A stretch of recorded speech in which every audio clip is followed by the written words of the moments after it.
Ya, pada video kali ini kita akan belajar mengenai analisis gerombol. Ya, apa itu analisis gerombol? Pada dasarnya, clustering atau analisis gerombol ini merupakan pengelompokan objek data ke kelompok-kelompok ya dengan kemiripan berdasarkan ukuran jarak yang ditentukan. Nah, ini nanti ukuran jarak sebenarnya ada beberapa ya, namun yang sering digunakan yaitu ukuran jarak Euclidean dan Mahalanobis. Kapan kita memilih memakai ukuran jarak ini ya? Untuk menggunakan ukuran jarak Euclidean ada asumsi yang harus dipenuhi, di mana peubah memiliki satuan yang sama dan saling bebas. Nah, sedangkan dalam menggunakan ukuran jarak Mahalanobis tidak memerlukan asumsi kebebasan antar peubah dan satuan yang sama tadi. Ya, untuk tahapan proses analisis gerombol atau cluster ya, yang pertama-tama pastinya kita menentukan dulu peubah apa saja yang akan kita gunakan untuk membuat cluster. Lalu kita tentukan prosedur penggerombolannya ya, kita mau yang metode berhierarki atau yang non hierarki ya. Kalau untuk metode hierarki ini biasanya nanti kita pilih ukuran kemiripannya dulu, lalu pilih algoritma penggerombolannya. Ya, setelah itu kita bisa menentukan jumlah gerombolnya. Nah, sedangkan kalau metode yang non hierarki atau sering dinamakan metode partisi ya, ini juga ada beberapa metode ya sebenarnya. Cuma memang yang paling familiar ini yang metode Cummins. Kalau metode Cummins biasanya ini dari awal ini kita sudah tentukan dulu berapa jumlah gerombolnya gitu ya. Nanti tinggal analisisnya adalah dia memisahkan siapa yang masuk ke gerombol A, siapa yang masuk ke gerombol B. Nah, setelah terbentuk gerombolnya ini bisa kita interpretasikan ya sesuai dengan karakteristik dari anggota-anggota di dalam gerombol tersebut. Ya, memang untuk interpretasi ini perlu pengetahuan dan informasi yang cukup mengenai karakteristik dari anggota-anggota dalam gerombol. Oke, kita masuk ke metode hierarki ya. Tadi sempat disebutkan dalam metode hierarki kita pilih dulu ukuran kemiripannya mau yang mana ya. Jadi ukuran kemiripan ini banyak ya. Ada yang berdasarkan linkage ya, ada juga yang berdasarkan keragaman. Nah, kalau yang linkage ini ada yang single linkage, ada yang complete linkage, average linkage ya. Sebenarnya ada lagi yang centroid, masih adalah beberapa metode lain ya, cuman memang ketiga metode ini yang paling sering digunakan. Nah, ini sedikit penjelasan ya secara ilustrasi bagaimana cara kerja dari beberapa ukuran kemiripan ini ya. Nah, ini kalau yang single linkage ya dia mencari jarak minimum dari kedua objek ya. Nah, itu nanti yang akan dipakai sebagai jarak antar gerombolnya. Nah, sedangkan kalau yang complete linkage ini dia menggunakan jarak maksimum ya. Kalau yang average linkage dia menggunakan jarak rata-rata. Jadi ilustrasinya seperti ini ya. Misalnya ini ada korelasi di antara 5 toko penyedia bahan makanan pokok di Kota Bogor. Ya, pada saat kita mau melakukan analisis gerombol, ini contohnya single linkage ya. Nah, ini kita lihat yang paling kecil nilainya ini 0,32. Berarti nanti B dan E ini akan digabungkan ya. Nah, lalu setelah itu kita hitung lagi jarak ya, atau kalau di sini tadi menggunakan korelasi antara BE dengan data lainnya. Nah, ini kalau misalnya BE dengan A ya, karena kita dapat yang paling kecil yang BE, makanya B dan E kita jadikan satu ya di dalam satu gerombol. Nah, sekarang kita cari lagi ya korelasi di sini untuk BE dengan yang lainnya. Nah, sekarang kalau BE dengan A, kita cari dulu B dengan A. B dengan A ini kan 0,58. sedangkan E dengan A adalah 0,46. Karena single linkage ini mencari jarak yang minimum ya, lalu di sini berarti kita pilih yang paling kecil 0,46. Sehingga nanti jarak antara BE dengan A itu ditulisnya 0,46. Nah, yang ini di sini ya. Kalau yang complete linkage kan dicari jarak maksimumnya. Berarti nanti jarak BE dengan A itu yang 0,58. Sedangkan kalau satu lagi yang average linkage kan mencari rata-rata ya. Jadi nanti dicari nih rata-rata antara jarak BA dengan jarak EA. Nah, itu nanti yang akan dijadikan jarak untuk A ke BE. Oke, seperti itu kira-kira ilustrasi ukuran kemiripan ya yang digunakan untuk analisis gerombol.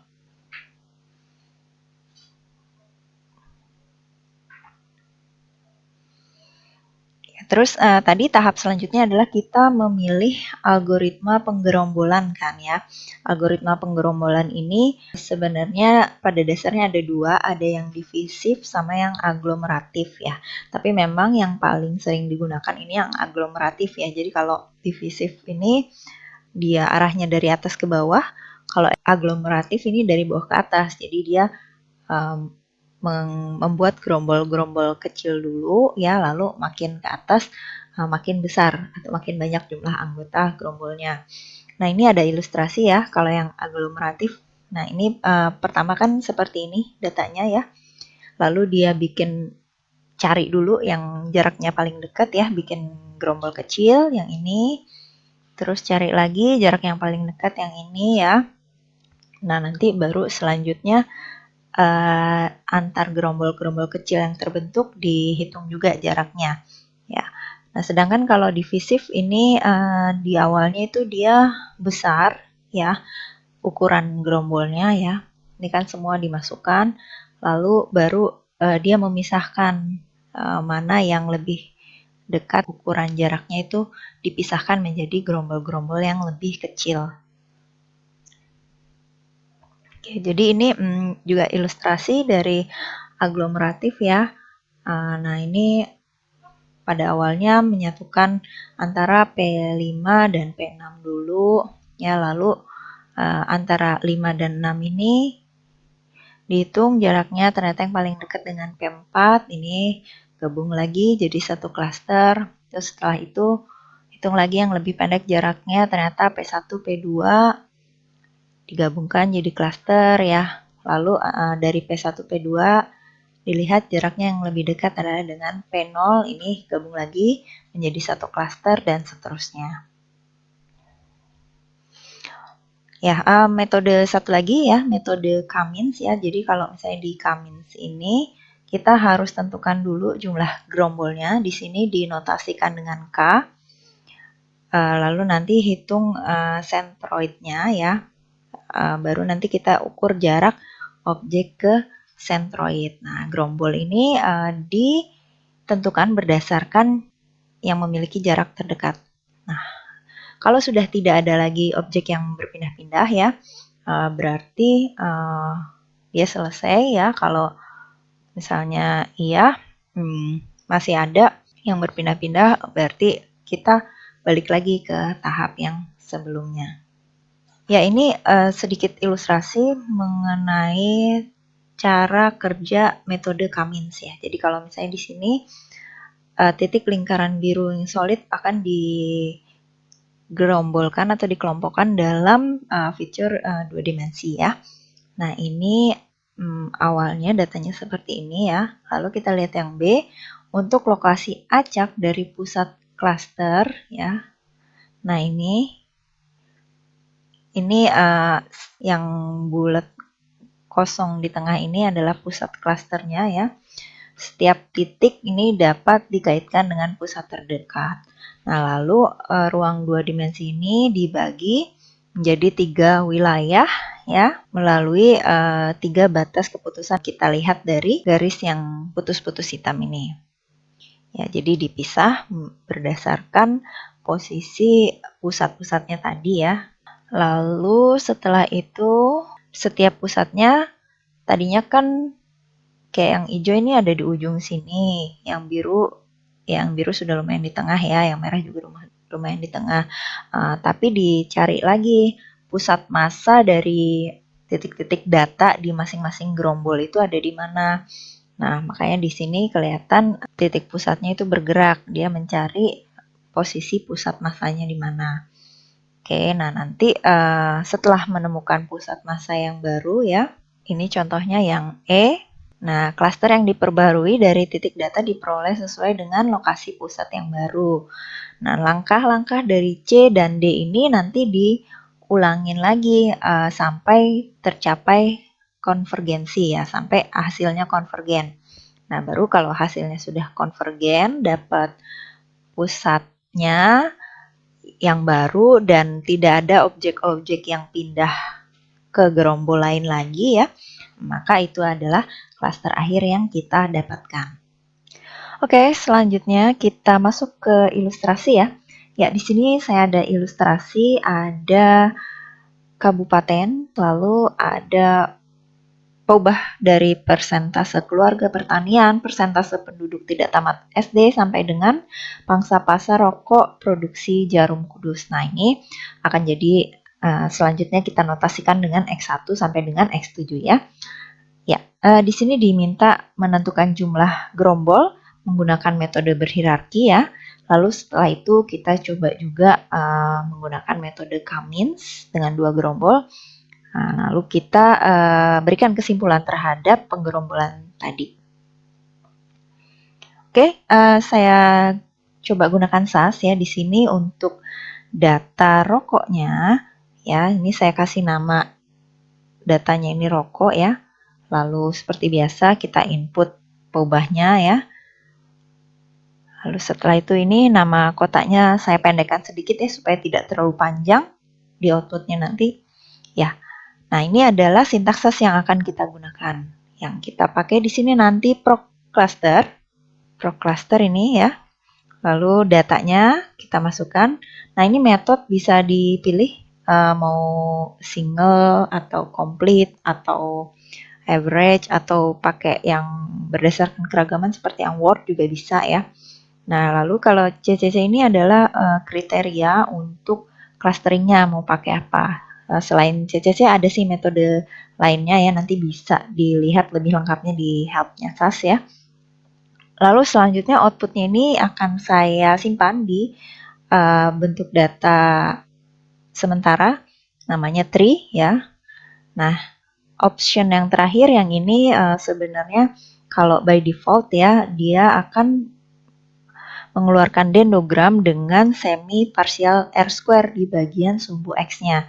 Tapi kalau misalnya kita tambahkan sintaks ini nanti outputnya akan mengeluarkan dendrogram dengan R square sebagai sumbu X-nya. Oke, selanjutnya masukkan peubahnya atau variabelnya, lalu ID-nya mau berdasarkan apa ya, kalau kita tadi kabupaten, dan setelah ini bisa kita running di SAS. Oke, kita coba masuk ke SAS ya. Ya, ini data rokoknya sudah saya inputkan di sini ya. Kita bisa running dulu untuk datanya.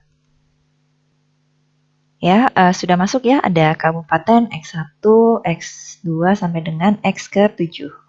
Oke, selanjutnya kita running proc clusternya ya. Ini saya pilih metodenya complete ya. Lalu ini kita tambahkan tadi R square untuk di X-aksis dendrogramnya. Oke, kita running. Ini dia outputnya ya. Yang pertama ini ada nilai eigenvalue dari matriks covariance. Lalu ada cluster historinya ya, nanti akan saya jelaskan di slide. Sama kriteria for the number of clusters-nya. Dan di bagian akhir ada dendrogramnya. Nah ini bisa dilihat ya, di X-aksisnya atau sumbu X-nya ini yang digunakan adalah R square. Ya, ini cluster historinya ya, cara membacanya seperti apa, ini bisa kita lihat number of cluster ya, mulai dari 1 sampai dengan 18. Nanti kita lihat tadi kan menggunakan kriteria untuk clusteringnya ini yang CCC ya. Kita lihat di bagian di sini, CCC-nya ini paling tinggi pada saat jumlahnya 2 gerombol atau 2 klaster, yaitu sebesar 1,28. Nah, jadi di sini nanti kita pilih jumlah klasternya sebanyak 2. Oke, lalu dari grafik CCC-nya ini juga terlihat ya bahwa jumlah gerombol yang terbaik adalah sebanyak 2 ya, karena di sini paling tinggi nilainya di 2. Oke, selanjutnya kita lihat ke dendrogramnya ya. Di dendrogramnya ini jarak terjauh adalah pada saat ini ya. Pada saat garis yang ini. Jadi kalau misalnya kita pisahkan juga berdasarkan dendrogramnya, ini terdiri dari 2 klaster ya, atau 2 gerombol. Oke, jadi dari sini kita bisa lihat anggotanya. Untuk daerah yang termasuk gerombol 1 ini ada sebanyak 11 ya, yang ini adalah gerombol 1. Lalu yang di atas ini adalah gerombol ke-2 yang jumlahnya sebanyak 8 daerah. Oke ya, jadi ini pembagian anggota untuk klasternya. Ini adalah pembagian untuk anggota di klaster 1 dan klaster 2. Oke, selanjutnya kita masuk ke metode Cummins ya. Tadi di Cummins diminta membuat 2 gerombol.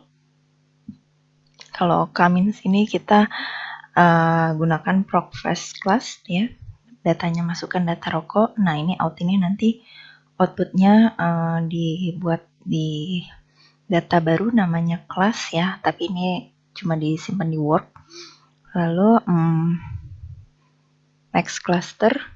Ini jumlah cluster yang mau dibuat ya, sebanyak 2 kan tadi.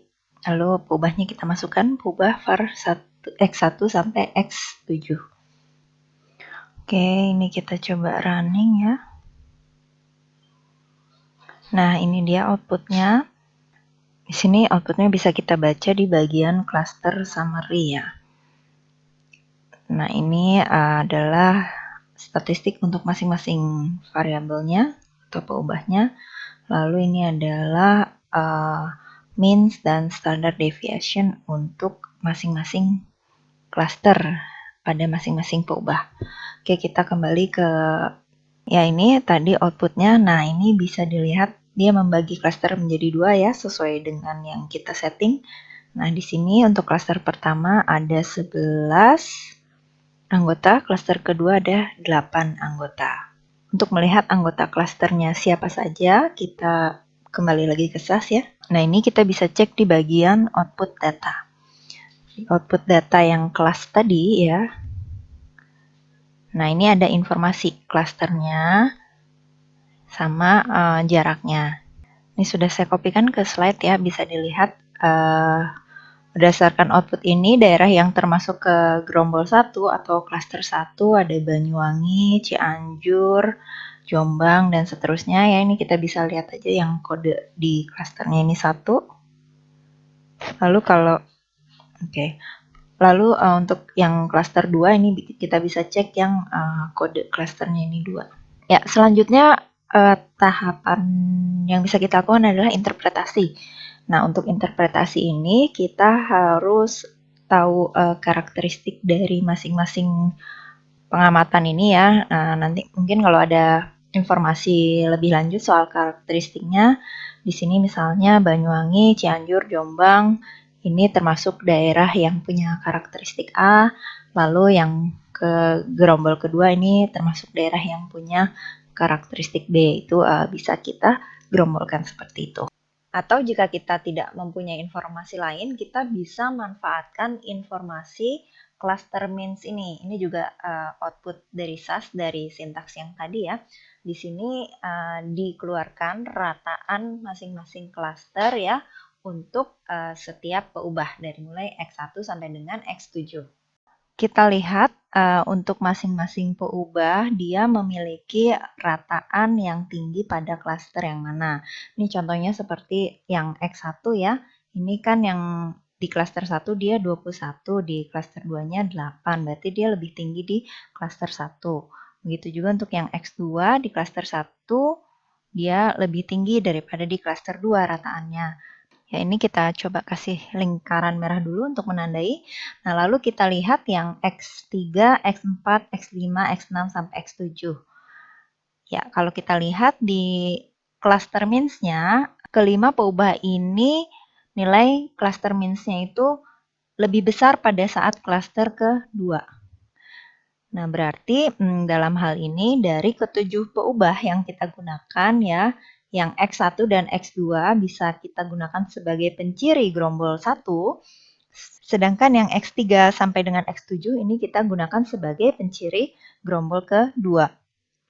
Oke, jadi seperti ini kira-kira ya. Jadi yang di klaster 1 atau gerombol 1 kan tadi desa-desanya yang ini, yang biru ini. Ya, lalu peubah pencirinya adalah persentase keluarga pertanian sama persentase penduduk tidak tamat SD. Nah, sedangkan yang klaster kedua ini anggotanya yang di sini ya, ada 8 daerah tadi ya. Lalu ini adalah peubah penciri untuk klaster 2 atau gerombol 2. Oke, begitu ya cara melakukan analisis gerombol.